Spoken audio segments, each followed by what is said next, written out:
Oh, I'm doing great this morning, Goose. Just fantastic. How are you? Not bad, not bad. Glad Morning, to hear Chris. it. Interesting, Morning, Woody. interesting week this week in terms of movies being released. The Girl on the Train, huge book, but getting terrible reviews from professional reviewers. And The Birth of a Nation, another huge book, getting great reviews. So I'm very curious as to which movie we're going to be talking about today. Well, we're going a little different on this one, Goose. You know, this is Voyage of Time. Have you heard of this? Voyage of Time, no. I didn't even know that was a movie. Yes. Well, let me tell you all about it, all right? Listen.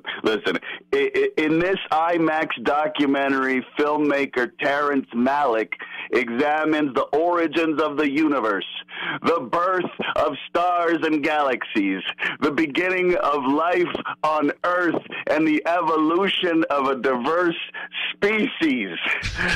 So naturally, Brad Pitt will narrate this film. Okay. I mean, this is ridiculous.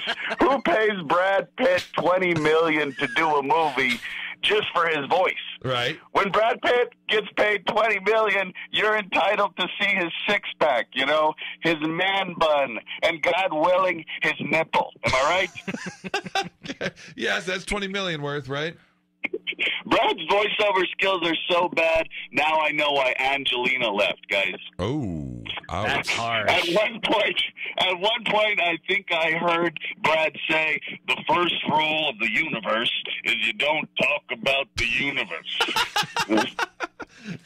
That's an old Fight Club rule. This documentary was filmed all over the planet, or, you know, at least all the places where Brad's adopted kids are from. That's true. The movie literally took over 40 years to make, guys, and trust me, the experience in the theater feels longer, okay? Oh. It shows the Big Bang, planets forming, ideal conditions for life developing, then amoebas having sex with themselves to procreate, which explains how Trump's children came into existence.